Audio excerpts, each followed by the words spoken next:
दोस्तों आपके अपने चैनल फिन ब्रिलियंस पर आपका दिल से स्वागत है। दोस्तों आज की वीडियो में हम डिस्कस करेंगे 15 ऐसे स्ट्रॉन्ग और प्रोमिसिंग पोर्टफोलियो बिजनेसेस के बारे में जो लॉन्ग टर्म इन्वेस्टर्स के लिए काफ़ी यूजफुल हो सकते हैं। और दोस्तों इनमें से कई स्टॉक्स ऐसे हैं जो अच्छे करेक्शन में हमें देखने को मिल रहे हैं और कुछ कंपनीज में फ्यूचर ग्रोथ ट्रिगर भी हमें नज़र आ रहा है। और इस वीडियो में हम ये भी समझेंगे कि कौन कौन से वो फैक्टर है जो इन कंपनीज को आगे ग्रो करने में मदद कर सकते हैं। तो दोस्तों वीडियो शुरू करेंगे, लेकिन वीडियो शुरू करने से पहले एक इम्पॉर्टेंट डिस्क्लेमर भी देना चाहेंगे। ये वीडियो सिर्फ एजुकेशनल और इन्फॉर्मेशनल पर्पस के लिए है। मेरी तरफ से कोई बाय सेल होल्ड का रिकमेंडेशन नहीं है। आप इन्वेस्टमेंट से रिलेटेड कोई भी डिसीजन लेते हो तो खुद से रिसर्च जरूर कीजिए। तो दोस्तों सबसे पहली कंपनी को हम देखेंगे जो इसका नाम है वो क्राइसिल लिमिटेड है और इसके प्रोडक्ट्स को हम देखेंगे। तो दोस्तों ये मैन्युफैक्चर करती है, ट्रेडिंग करती है, जो किचन सिंक्स होते हैं उसी में दोस्तों इनका बिजनेस है। आप देखेंगे तो ये कंपनी इस सेक्टर में किंग मानी जाती है और इंडिया में काफ़ी तेजी से ये कंपनी ग्रो कर रही है और ये कंपनी पैन इंडिया फैली हुई नजर आती है और अपने रेवेन्यू को, अपने बिजनेस को ये आने वाले 3-4 वर्षों में 3x तक बढ़ाने वाले हैं। अगर ये ऐसा करने में कामयाब होते हैं तो निवेशकों को, इनके निवेशकों को काफ़ी फ़ायदा मिल सकता है। और इनका डिस्ट्रीब्यूटर्स देखेंगे दोस्तों तो पूरे ऑल ओवर इंडिया में, यानी कि पैन इंडिया फैला हुआ है। ऐसा नहीं है कि ये कंपनी इंडिया में ही फैली है, ये कंपनी इंडिया के बाहर अगर हम देखेंगे तो वर्ल्ड स्तर पर अपने बिजनेस को फैलाती हुई नज़र आई है। और ये कंपनी 60 से ज़्यादा कंट्री में अपने बिजनेस को फैलाई है। अगर इनका हम प्रोडक्ट देखेंगे तो जो ये किचन्स में हमें प्रोडक्ट्स देखने को मिलते हैं वो ये कंपनी बनाती है और उसमें दोस्तों ये अपने सेक्टर में काफ़ी तेज़ी से ग्रो करती हुई दिखी है। तो अगर हम इसका रेवेन्यू देखेंगे, इसका नेट प्रॉफिट देखेंगे, यानी कि दोस्तों इस कंपनी का टॉप लाइन, इस कंपनी का बॉटम लाइन, दोनों जगह पर हमें ईयर बाय ईयर अच्छा खासा ग्रोथ देखने को मिल रहा है। मार्केट कैप कंपनी का काफ़ी छोटा हमें नज़र आता है। स्टॉक का पी 24 का है, वहीं पर इंडस्ट्री का पी हम देखेंगे तो 44 का हमें दिखेगा। इसका मतलब है कि वैल्यूएशन इस कंपनी का इंडस्ट्री के पी से काफ़ी नीचे हमें देखने को मिल रहा है। और इस कंपनी का अगर हम पिछले 3 सालों का मीडियम पी देखें तो ये हमें 36 के आसपास देखने को मिलता है। वहीं पर अगर हम 5 सालों का इसका मीडियम पी देखें इस कंपनी का तो 34 का हमें देखने को मिलता है। इसका मतलब है कि कंपनी इस करेक्शन में अच्छे खासे करेक्शन में नज़र आई है, अच्छे खासे करेक्शन में आई है और इंडस्ट्री के पी से इसका वैल्यूएशन नीचे आया है। और जो ये कंपनी पिछले 3 सालों से जो अपना पी ये कंपनी बनाकर रखी हुई थी, जो पिछले 5 सालों का इस कंपनी का पी था उससे नीचे आई है। अगर ये कंपनी फ्यूचर में ग्रो करती है तो जो इसका वैल्यूएशन है, जो इसका मीडियम पी है, उसके आसपास भी ये फ्यूचर में जा सकती है। अगर ऐसा होता है तो अच्छा, मतलब इनके निवेशकों के लिए एक अच्छी बात तो ज़रूर बन जाती है। तो हम इस कंपनी पर भी नज़र रख सकते हैं, हम इस कंपनी पर भी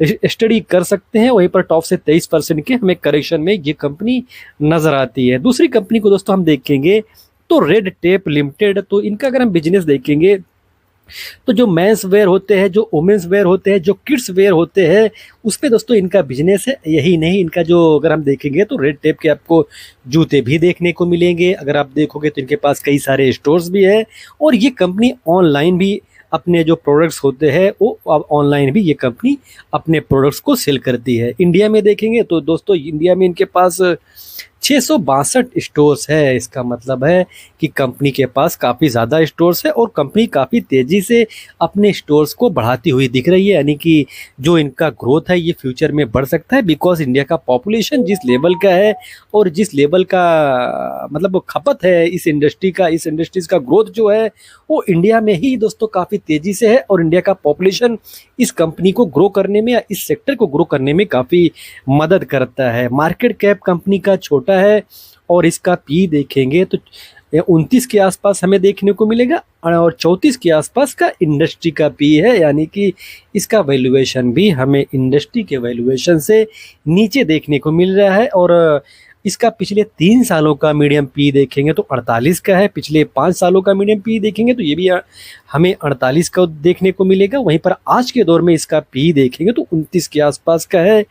यानी कि कंपनी फ्यूचर में ग्रो करती है। अगर मार्केट में जो प्रेशर है ये प्रेशर ख़त्म होता है, मार्केट अच्छा ऊपर जाता है तो इनके निवेशकों को काफ़ी बड़ा फ़ायदा ज़रूर मिल सकता है। बिकॉज दोस्तों कोई भी कंपनी होती है वो अपना जो मीडियम पी होती है उसके उसके आसपास हमें देखने को कई बार ऐसा मिला है कि कंपनी अपने मीडियम पी के आसपास पहुंच जाती है जब मार्केट में अच्छा खासा रन आता है। तो एक चीज़ ध्यान दीजिए कि टॉप से ये कंपनी करेक्ट हुई है और ये कंपनी अपने मीडियम पी से काफ़ी निचले स्तर पर हमें देखने को मिली। तो हम इस कंपनी पर भी रिसर्च कर सकते हैं, ये भी चीज़ आप ध्यान दीजिए। और ये कंपनी पिछले कई समय से काफ़ी प्रेशर में हमें देखने को मिली है और टॉप से ये कंपनी लगभग 51% के करेक्शन में हमें देखने को मिल रही है। सेनको गोल्ड दोस्तों तीसरी कंपनी है। अगर इसका हम बिजनेस देखेंगे तो जो ज्वेलरी वाला बिजनेस है इसमें इनका बिजनेस है। और ये Senco Gold is a India's second most trusted jewellery brand, यानी कि दोस्तों ये सेनको गोल्ड इंडिया का मोस्ट ट्रस्टेड ब्रांड्स में दूसरे नंबर पर आता है। अगर हम इनका देखेंगे इस इंडस्ट्री में ये कंपनी कब से है तो 85+ ईयर से इस कंपनी मतलब जो ये कंपनी है इस इंडस्ट्री में काम कर रही है। तो आप समझ सकते हैं कि कंपनी काफ़ी ओल्ड है, कंपनी का बिजनेस काफ़ी आप ये समझ सकते हो कि एक ऐसा बिजनेस है और एक ऐसे लीडरशिप ग्रुप के अंतर्गत ये कंपनी काम कर रही है जो जनरेशन बाय जनरेशन आगे बढ़ रहे हैं। आप देखेंगे 4th जनरेशनल लीडरशिप इस कंपनी में है, यानी कि कंपनी काफ़ी प्रतिष्ठित ग्रुप मानी जा सकती है। बिकॉज कोई भी अगर जनरेशन रहेगा, अगर उसका फोर्थ जनरेशन ग्रुप अगर उस कंपनी को लीड करेगा तो आप समझ सकते हैं कि कंपनी का जो बिजनेस है काफ़ी डीपली रूटेड है। और हम इनके ब्रांड्स देखेंगे दोस्तों, इनके पास कई सारे सब ब्रांड्स भी हैं जैसे सेनको, एवरलाइट, ग्रोसिप, अहम, परफेक्ट लव, सेनेस, ये भी इनके ब्रांड है। और इस नाम से भी ये अपने जो ज्वेलरीज होते हैं, ये जो अपने इनके पास जो प्रोडक्ट्स होते हैं वो इस ब्रांड से भी सेल करते हैं। वहीं पर दोस्तों ऐसा नहीं कि ये ओनली ज्वेलरी सेक्टर में ही ये कंपनी काम करती है। ये कंपनी जो मॉडर्न लग्जरियस कई सारे प्रोडक्ट्स होते हैं उसमें भी इनका बिजनेस है। जैसे आप देखेंगे जो फैशनेबल लेदर्स एक्सेसरीज होते हैं, जो आप देखेंगे 999 से शुरू होकर 10,000 के आसपास का इनका पोर्टफोलियो है। यानी कि जो लेदर्स एक्सेसरीज है वो भी ये कंपनी बेचती है। जो लेदर्स बैग्स होते हैं 8,000 से लेकर 30,000 के आसपास लेदर बैग्स भी बेचती है ये कंपनी। फ्रेग्रेंसेस भी दोस्तों ये अपना बेचती है। LGD में भी इनका बिजनेस है। और इनका हम देखेंगे तो 8 एक्सक्लूसिव ब्रांड्स आउटलेट्स इनके हमें देखने को मिलते हैं। 4 आप देखेंगे 4 मल्टी ब्रांड्स आउटलेट्स इन दिल्ली, देहरादून, चंडीगढ़, यानी कि दोस्तों जो इंडिया की टॉप सिटीज़ है वहाँ पर इनके आउटलेट्स हमें देखने को मिलते हैं। और इनका हम ग्रोथ देखेंगे तो इनका भी अगर हम ग्रोथ देखने जाएंगे तो सेल्स में, नेट प्रॉफिट में ईयर बाय ईयर हमें अच्छा खासा ग्रोथ देखने को मिलता है। मार्केट कैप इसका भी काफ़ी छोटा है और दोस्तों छोटा मार्केट कैप होता है तो वहाँ पर रिस्क भी काफ़ी ज़्यादा होता है। लेकिन दोस्तों कंपनी जिस तरीके से 85 सालों से इस कंपनी को इस फील्ड में अनुभव है वो इस कंपनी को काफ़ी खास बनाती है। और इस कंपनी का अगर हम पी देखेंगे तो 9 के आसपास यानी 10 के आसपास हम बोल सकते हैं। और इंडस्ट्री का पी हम देखेंगे तो 19 के आसपास का है, यानी कि वैल्यूएशन वाइज ये कंपनी सस्ती हो सकती है। और इस कंपनी का हम अगर मीडियम पी देखेंगे पिछले 3 सालों का तो ये 32 के आसपास का है। वहीं पर पिछले 5 सालों का देखेंगे इसका मीडियम पी तो अब मैक्स देखेंगे इसका मीडियम पी तो 103 के आसपास का हमें दिखने को मिलेगा। और आज के दौर में इसका पी क्या है तो आज के दौर में इसका पी 9 के आसपास का है, यानी 10 के आसपास का है। इसका मतलब है कि कंपनी काफ़ी नीचे आई है। तो हम इस कंपनी पर नज़र रख सकते हैं, हम इस कंपनी पर स्टडी कर सकते हैं। अगर फ्यूचर में अपने मीडियम पी के आसपास ये कंपनी पहुंचती है तो मल्टीफोल्ड रिटर्न बन सकता है। लेकिन दोस्तों ये चीज़ जानिए कोई पत्थर की लकीर नहीं है कि जो मीडियम पी है वहाँ तक पहुँच ही जाएगी। लेकिन दोस्तों अगर बिजनेस में दम रहा, अगर मार्केट फ्यूचर में संभलता है तो ऐसा नामुमकिन भी नहीं है कि ये कंपनी अपने मीडियम के पी पर नहीं जा सकती है। तो आप इस कंपनी पर रिसर्च कर सकते हैं, स्टडी कर सकते हैं। पैन इंडिया इनका दोस्तों प्रेजेंस है। अगर हम देखेंगे तो ये कंपनी अपने शोरूम को लगातार बढ़ाई है। अगर आप देखेंगे 2022 में इनके पास जो 127 स्टोर्स थे वो शोरूम्स थे वो आज के दौर में 194 हो चुके हैं। यानी कि जो इनका शोरूम है वो लगातार बढ़ रहा है। और टॉप से दोस्तों ये कंपनी 60% के करेक्शन में भी हमें देखने को मिल रही है। तो इस ऐसी जगह पर हमें रिसर्च ज़रूर करना चाहिए जब मार्केट पे गिरावट हो, जब उसका मीडियम पी काफ़ी ज़्यादा हो और अपने मीडियम पी से काफ़ी निचले स्तर पर वो कंपनी आई हुई हो, तो हमें उस पर रिसर्च ज़रूर करना चाहिए। बिकॉज़ ऐसा जो मौका होता है वो बार-बार नहीं मिलता है। बार-बार मतलब जिस तरीके से मार्केट में प्रेशर है, उसका भी बहुत बड़ा टेलविंड ये रहा है कि इस कंपनी में काफ़ी बड़ा गिरावट हमें देखने को मिल रहा है। आदित्य विजन दोस्तों, ये कंपनी काम क्या करती है? तो जैसे आप देखेंगे, जो मुंबई महाराष्ट्र के साइड अगर आप वो रहते हो तो आपने देखा होगा क्रोमा।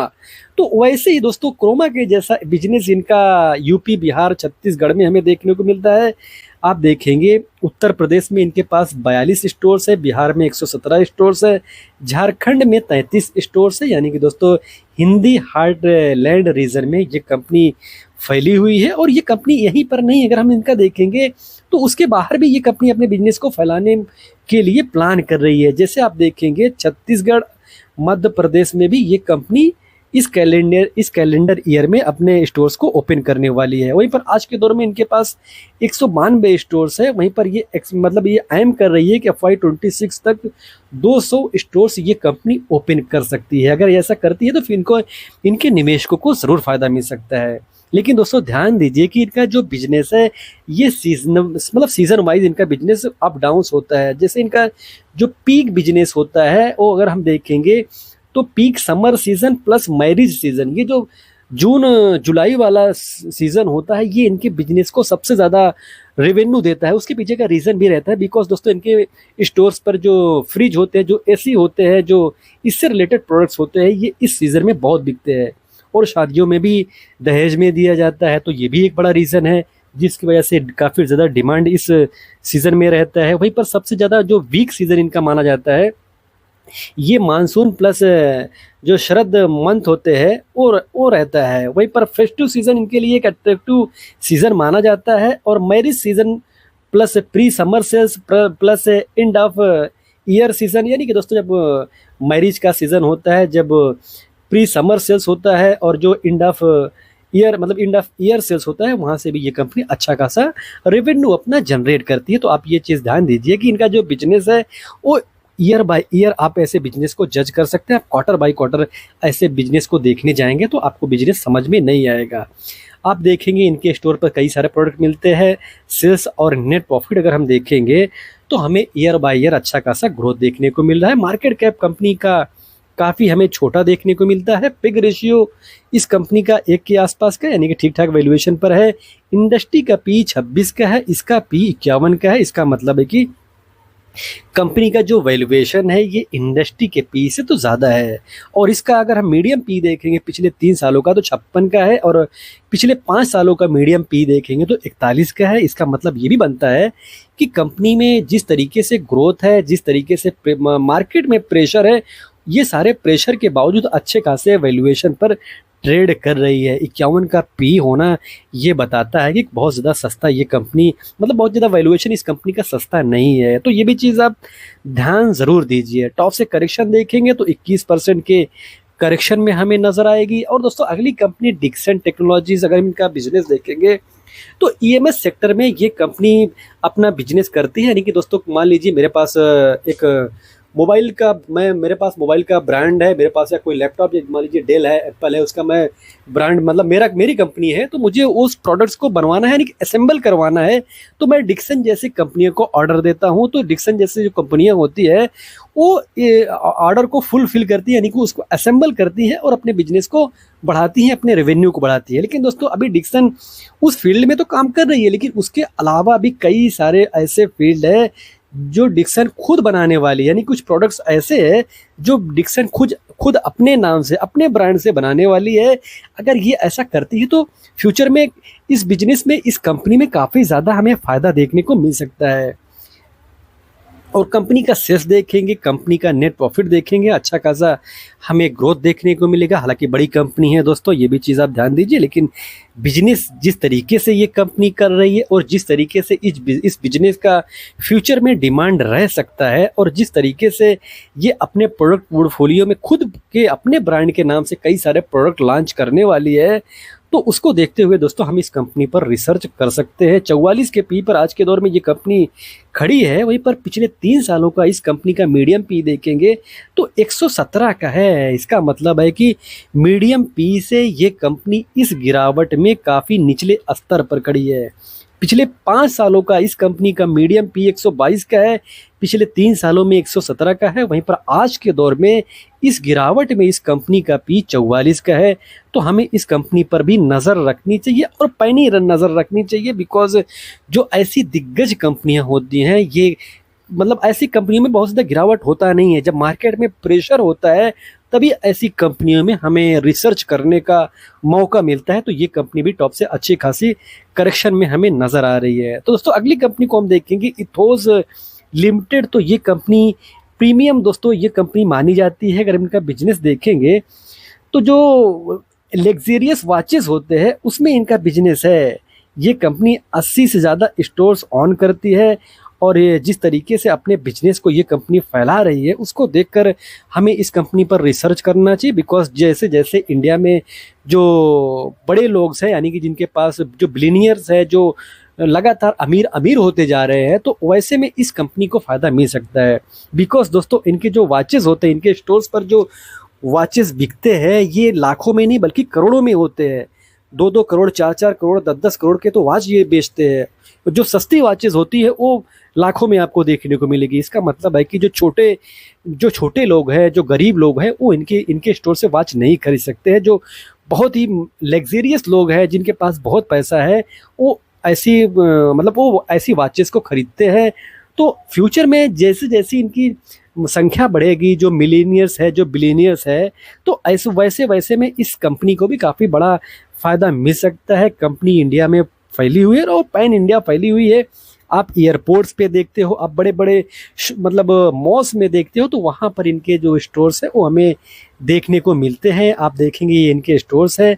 और दोस्तों ये कंपनी है काफ़ी तेज़ी से, काफ़ी एग्रेसिवली अपने बिजनेस को बढ़ाने वाली है, ऐसा इनका प्लान नज़र आता है। और दोस्तों ये कंपनी जिस तरीके से अपने बिजनेस को काफ़ी एग्रेसिवली प्लान कर रही है बढ़ाने के लिए अपने बिजनेस को, उसको देखकर हमें इस कंपनी पर नज़र रखनी चाहिए। बिकॉज ये प्लान कर रहे हैं कि आने वाले वर्षों में ये अपने रेवेन्यू को 10x तक ग्रो कर सकते हैं, यानी कि 10 गुना ये अपने रेवेन्यू को बढ़ा सकते हैं। और ये प्लान कोई 1-2 साल का नहीं है, ये लगभग मतलब नेक्स्ट डिकेड तक यानी कि 10 साल तक का इनका प्लान है। यानी कि 5-10 सालों में ये अपने बिजनेस को 10x बढ़ाएंगे। अगर ऐसा इनका रेवेन्यू 10x बढ़ता है तो सीधी सी बात है कि इनके निवेशकों को भी काफ़ी बड़ा फ़ायदा मिल सकता है। बिकॉज दोस्तों कंपनी स्ट्रांग है। कंपनी जिस तरीके से इंडिया ग्रो कर रहा है, जिस तरीके से इंडिया में बिलियनियर्स बढ़ रहे हैं, उसको देखकर हम इस कंपनी पर नज़र रख सकते हैं। मार्केट कैप दोस्तों इस कंपनी का छोटा है। वैल्यूएशन देखेंगे तो 55 के आसपास का पी है। 75 का इनका मीडियम पी पिछले 3 सालों का रहा है। तो ये भी ध्यान दीजिए कि पिछले 3 सालों के मीडियम पी के नीचे ये कंपनी आज के दौर में ट्रेड कर रही है। Prudent corporate advisory services limited. तो दोस्तों ये कंपनी अगर हम देखेंगे तो mutual fund industries, share market industries, इसी सारे सेक्टर में ये कंपनी काम करती है। तो इसका भी बिजनेस काफ़ी इंटरेस्टिंग है। अगर हम देखेंगे रेवेन्यू इनका कहाँ से कितना आता है, तो सबसे ज़्यादा इनका रेवेन्यू अगर हम देखेंगे तो म्यूचुअल फंड इंडस्ट्री से आता है। इंश्योरेंस प्रोडक्ट से भी ये कंपनी अच्छा रेवेन्यू जनरेट करती है। Stock brokers and allied services से भी दोस्तों ये अच्छा खासा इनकम निकालती है। वहीं पर अदर बिजनेसेस से भी ये कंपनी अपना रेवेन्यू निकालती है। लेकिन ध्यान देने वाली बात ये है कि मोस्टली जो इनका बिजनेस होता है वो म्यूचुअल फंड इंडस्ट्री से ही आता है। और जिस तरीके से ये अपने इंडस्ट्री में ग्रो कर रही है, काफ़ी फास्ट ग्रो कर रही है, काफ़ी तेज़ी से ये कंपनी अपना ग्रोथ दिखा रही है, उसको देखते हुए हम इस कंपनी पर नज़र रख सकते हैं। और आने वाले दोस्तों वर्षों में ये कंपनी काफ़ी बड़ा बनने का दमखम रखती है। मार्केट कैप दोस्तों छोटा है और इसका पी देखेंगे तो 43 के आसपास का है। मीडियम पी देखेंगे पिछले 3 सालों का तो 49 का है। वहीं पर पिछले 5 सालों का देखेंगे तो यहाँ पर है नहीं, लेकिन पिछले 3 सालों का जो मीडियम पी है उससे निचले स्तर पर ये कंपनी ट्रेड कर रही है। और दोस्तों पीएन गाडगिल एक ऐसी कंपनी है जिस पर हम आज के दौर में नज़र रख सकते हैं और उसके पीछे कई सारे रीज़न भी है। दोस्तों ये कंपनी गोल्ड में, सिल्वर में, डायमंड ज्वेलरी में काम करती है और इनका जो मोस्टली बिजनेस होता है वो महाराष्ट्र साइड में फैला हुआ है। लेकिन दोस्तों ये यहीं पर नहीं, ये इसके अलावा बाहर भी मतलब अपने आप को देखेंगे तो उत्तर प्रदेश, बिहार, मध्य प्रदेश, तो यहाँ पर भी ये अपने स्टोर्स को ओपन करती हुई नज़र आई है। अगर हम देखेंगे कंपनी के पास आज के दौर में 50 स्टोर्स है और 16 फ्रेंचाइजी स्टोर्स भी इस कंपनी के पास हमें नज़र आते हैं। और दोस्तों जो ये कंपनी है, अगर हम इस मतलब प्रेजेंस देखें कितने सालों से इस इंडस्ट्री में है, उसको देखकर हमें हैरानी ज़रूर होगी और एक कॉन्फिडेंस भी उससे आएगा। बिकॉज दोस्तों 193 सालों से ये कंपनी इस फील्ड में है और 6 जनरेशनल इस बिजनेस को ऑपरेट कर रहे हैं, यानी कि जो टॉप लीडर्स है वो 6 जनरेशनल मतलब है। तो ये भी चीज़ आप ध्यान दीजिए। और नंबर ऑफ स्टोर 66 है और ये 33 सिटीज़, मतलब आप देखेंगे वर्ल्ड की 33 सिटीज़ में ये कंपनी अपने बिजनेस को फैला रही है। और एक चीज़ ध्यान दीजिए, आज के दौर में इनके पास जो 66 स्टोर्स है, ये 2027 तक एम कर रहे हैं कि 105 स्टोर्स हो सकते हैं। आज के दौर में इनके पास कितने स्टोर्स है? आज के दौर में इनके पास नंबर ऑफ स्टोर 66 है और ये कंपनी 2027 तक 105 स्टोर्स ओपन कर सकती है। और जिस तरीके से इनका बिजनेस ग्रो किया है, उसको देखकर दोस्तों हम इस कंपनी पर नज़र रख सकते हैं, हम इस कंपनी पर रिसर्च कर सकते हैं। और एक चीज़ अगर हम ध्यान देंगे, इनके स्टोर्स पर जो भी आता है, मान लीजिए इनके स्टोर्स पर 100 कस्टमर्स आते हैं तो उनमें से 94% ऐसे कस्टमर्स हैं जो कुछ ना कुछ खरीद कर ही जाते हैं। तो इससे स्पष्ट होता है, तो इससे मालूम पड़ता है, हमें पता चलता है कि इनके पास जो जाता है तो मोस्टली वो कुछ ना कुछ प्रोडक्ट लेकर ही जाता है। इसका मतलब है कि किस तरीके से ये अपने कस्टमर्स को हैंडल करते हैं। वो बताता है कि सेल करने का जो इनका तरीका है, सेल करने का जो इनके पास जो एक कला है, वो शायद सबसे अलग है। बिकॉज इस इंडस्ट्री में सबसे ज़्यादा अगर कन्विक्शन रेट इस इंडस्ट्री में है, वो तो इसी कंपनी का है। कोई भी आएगा तो मोस्टली इनके पास से, इनके स्टोर्स पर कोई जाएगा तो कुछ ना कुछ तो खरीद कर ही जाएगा। मार्केट कैप कंपनी का छोटा है तो दोस्तों इसमें रिस्क ज़्यादा है, लेकिन जो रिवार्ड वाले कुछ कस्टमर्स होते हैं ना, जो हमारे कुछ निवेशक, हमारे कुछ साथी ऐसे भी होते हैं जो हाई रिस्क की, हाई रिवार्ड वाली कंपनी पसंद करते हैं, तो उनको इस कंपनी पर पैनी नज़र रखनी होगी। और कंपनी का पी देखेंगे तो 20 के आसपास का है और इंडस्ट्री का पी भी उसके आसपास का ही है, यानी कि ये कंपनी अपने इंडस्ट्री के पी के आसपास काम कर रही है। लेकिन दोस्तों ध्यान दीजिए कि मार्केट में करेक्शन है, मार्केट में गिरावट है और उस गिरावट के बावजूद ये कंपनी है अपने इंडस्ट्री के पी के आसपास ट्रेड कर रही है। तो ये भी एक स्ट्रेंथ ज़रूर दर्शाता है इस कंपनी के लिए। Sky gold and diamonds limited, दोस्तों इनका भी बिजनेस हम देखेंगे तो जो ज्वेलरीज होते हैं उसको डिज़ाइन करती है, मैन्युफैक्चर करती है, मार्केटिंग करती है, तो इसी इंडस्ट्रीज़ में ये भी काम करती है। लेकिन इनका बिजनेस थोड़ा सा अलग है। तो मोस्टली इनका हम बिजनेस देखेंगे तो B2B, यानी कि बिजनेस टू बिजनेस अपने प्रोडक्ट को सेल करती है। और आज के दौर में जो इनके पास रेवेन्यू है, ये कंपनी रेवेन्यू निकाल रही है 3,548 करोड़ का और ये एम कर रहे हैं कि 2030 तक इनका जो रेवेन्यू हो जाएगा ये 18,000 से 19,000 करोड़ तक हो जाएगा। इसका मतलब है कि कंपनी का जो प्लान है वो सॉलिड नज़र आता है, कंपनी का जो ग्रोथ का प्लान है ये काफ़ी मजबूत नज़र आता है। तो हम इस कंपनी पर नज़र रख सकते हैं। और जिस तरीके से मार्केट में दोस्तों प्रेशर है, जिस तरीके से रशिया यूक्रेन, जिस तरीके से अमेरिका इजराइल ईरान वार चल रहा है और जिस तरीके से चाइना और ताइवान भी हो सकता है, तो उसको देखकर ये कंपनी अगर फ्यूचर में और भी नीचे आती है तो एक अच्छा मौका उन निवेशकों के लिए बन जाता है जो लॉन्ग टर्म व्यू रखते हैं, जो जिनकी सोच 1 साल 2 साल नहीं है, जिनकी सोच 15 साल है, 20 साल है, 25 साल है। तो वैसे निवेशकों के लिए ये कंपनी अच्छी पिक, मतलब एक अच्छी इंटरेस्टिंग चॉइस ज़रूर बन सकती है। तो आप इस कंपनी पर भी नज़र ज़रूर रखिए, बिकॉज दोस्तों कंपनी मतलब इंटरेस्टिंग नज़र आती है। अगली कंपनी CE इन्फो सिस्टम, यानी कि दोस्तों मैप माई इंडिया, जिस तरीके से गूगल मैप्स है उसी तरीके से कुल मिलाकर इनका भी बिजनेस है। और जो ये बिजनेस है ये इंडिया का फेमस है, यानी कि दोस्तों मेड इन इंडिया है। जिस तरीके से आज के दौर में हर एक जो देश है अपने टेक्नोलॉजी को लेकर जिस तरीके से वो मतलब होते हैं ना अपना दम भरते हुए नजर आते हैं, तो इंडिया के पास भी एक टेक्नोलॉजीज है जो मैप माई इंडिया है यानी कि गूगल मैप के जैसा इनका बिजनेस है। हालांकि पिछले कुछ क्वार्टर में दोस्तों इनके बिजनेस में ग्रोथ हमें देखने को नहीं मिल रहा है, लेकिन दोस्तों इनके जो मैनेजमेंट है ये एक्सपेक्ट कर रहे हैं कि आने वाले क्वार्टर में इनका जो बिजनेस है ये इम्प्रूव करता हुआ नज़र आ सकता है और इनके पास 1770 करोड़ के आसपास का ऑर्डर बुक भी नज़र आता है। तो जो ये दर्शाता है कि आने वाले कई क्वार्टर्स में इनको फ़ायदा ज़रूर मिल सकता है। मार्केट कैप छोटा है, इंडस्ट्री का पी 37 का है और इसका पी 38 का है, यानी कि वैल्यूएशन वाइज ये कंपनी सस्ती नज़र नहीं आती है, तो ये भी चीज़ ध्यान दीजिए।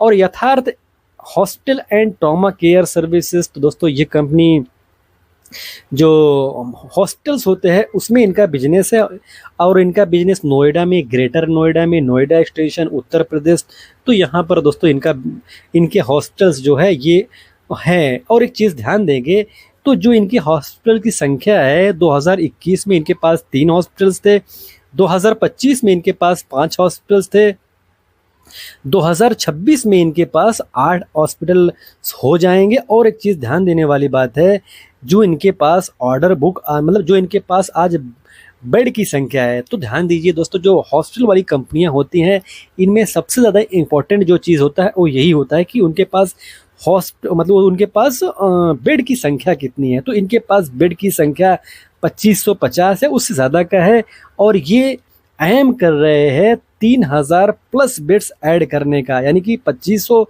बेड्स तो इनके पास है और 3000 बेड्स और ऐड करने वाले कि नहीं, यानी कि डबल से भी ज़्यादा। और ये बेड्स आएंगे कहाँ से, तो आप देखेंगे ये company greenfield and brownfield expansion कर रही है, यानी कि कुछ हॉस्पिटल्स ऐसे हैं जो खड़े कर रही है और कुछ ऐसे भी हॉस्पिटल्स हैं जो उनके मतलब हॉस्पिटल में एक्सटेंशन कर रही है, यानी कि उसमें अलग से कमरा ऐड कर रही है जिसमें ये अपने बेड्स को डालेंगे, तो जिसकी वजह से ये 3000 बेड्स प्लस ऐड कर सकते हैं। मार्केट कैप कंपनी का छोटा है लेकिन ये 3000 बेड्स इनके पास आता है, तो जो ये अगर ये कंपनी ग्रोथ दिखाती है तो जो 6000 का मार्केट कैप है ये बढ़ भी सकता है। और जिस तरीके का ये इंडस्ट्री है इससे चाहे रशिया यूक्रेन हो, चाहे अमेरिका ईरान इजराइल हो, बहुत ज़्यादा इफेक्ट इस इंडस्ट्री पे नहीं डाल सकते, बिकॉज इंडिया का जो दोस्तों पॉपुलेशन है वो बहुत तेज़ी से ग्रो कर रहा है। पॉपुलेशन बढ़ेगा तो बीमारियां भी बढ़ेंगी।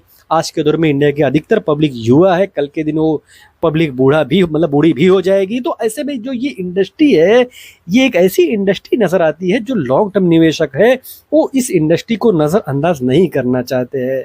वाटिक वपांग दोस्तों ये कंपनी वाटर सेगमेंट में ही काम करती है। इनका बिजनेस देखेंगे design, supply, installation, construction, operational, इसी सेक्टर में वाटर, ड्रिंकिंग वाटर जो होता है, जो वेस्ट वाटर ट्रीटमेंट होता है, इसी इंडस्ट्री में ये कंपनी काम करती है। और ये कंपनी दोस्तों आज की नहीं है, 100+ ईयर का इनका भी इतिहास रहा है। और हम देखेंगे इनके जो प्रोडक्ट्स है कई सारे फ्यूचरिस्टिक जो बिजनेसेस है वहाँ पर यूज़ हो रहे हैं, जैसे पीवी सोलर, सेमीकंडक्टर इंडस्ट्रीज, जो ग्रीन हाइड्रोजन होते हैं, कुल मिलाकर जो इनके वाटर्स होते हैं वो सेमीकंडक्टर्स में भी यूज़ होते हैं, ग्रीन हाइड्रोजन्स में भी यूज़ होते हैं। तो जो ये फ्यूचर में डिमांड में ये सेक्टर रह सकता है तो उसकी वजह से इस कंपनी को भी फ़ायदा मिल सकता है, ये भी चीज़ आप ध्यान ज़रूर दीजिए। वहीं पर कंपनी के पास जो ऑर्डर बुक आज के दौर में हमें दिखता है तो ये 16,300 करोड़ का है।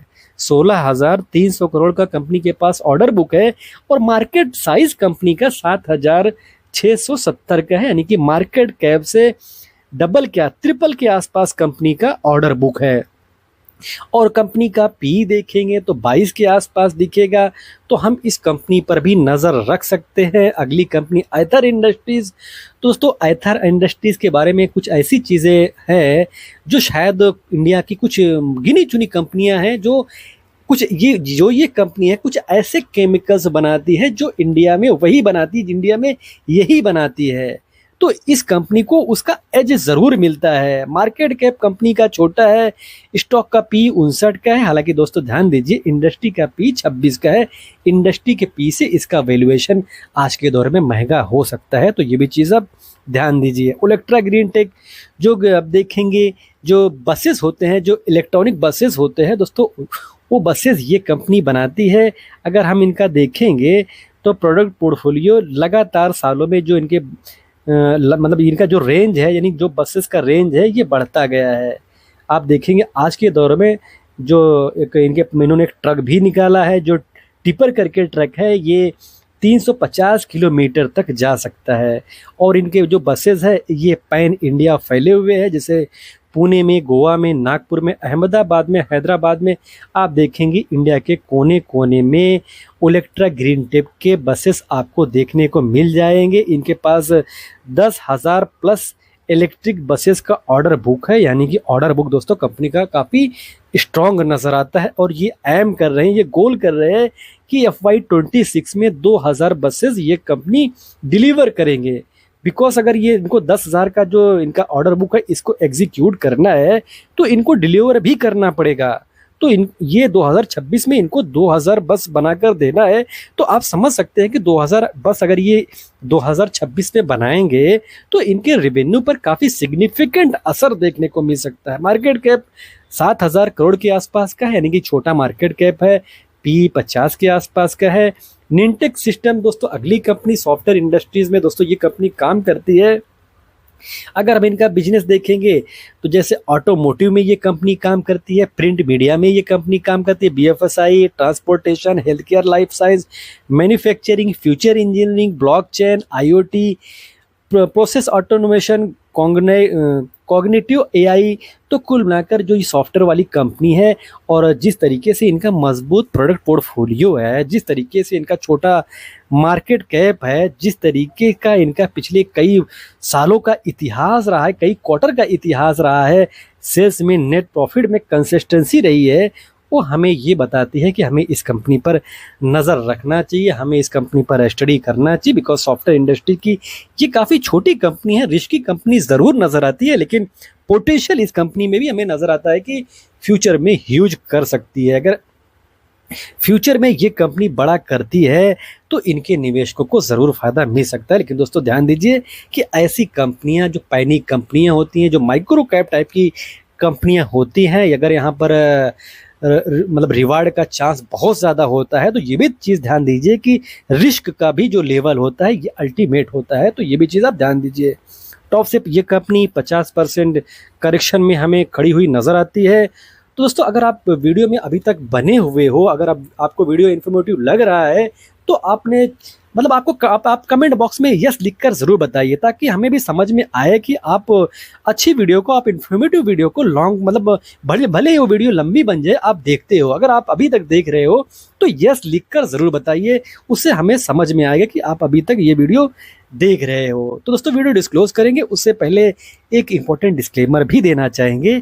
आई am not SEBI registered advisor. कुछ भी बायो सेल करते हैं उससे पहले अपने फाइनेंशियल एडवाइजर से बात कीजिए, डिस्कस कीजिए, सलाह कीजिए। दोस्तों देने की कॉल लीजिए। अगर आपको वीडियो इन्फॉर्मेटिव लगी हो तो आप चैनल को अभी तक अपने सब्सक्राइब नहीं किया है तो सब्सक्राइब ज़रूर कर लीजिए। बिकॉज ऐसे ही और कई सारे इन्फॉर्मेटिव टॉपिक पर वीडियो फ्यूचर में भी आते रहेंगे। तो दोस्तों मिलते हैं किसी और इन्फॉर्मेटिव टॉपिक के साथ, एक इंटरेस्टिंग टॉपिक के साथ। तब तक के लिए दोस्तों हैप्पी इन्वेस्टिंग।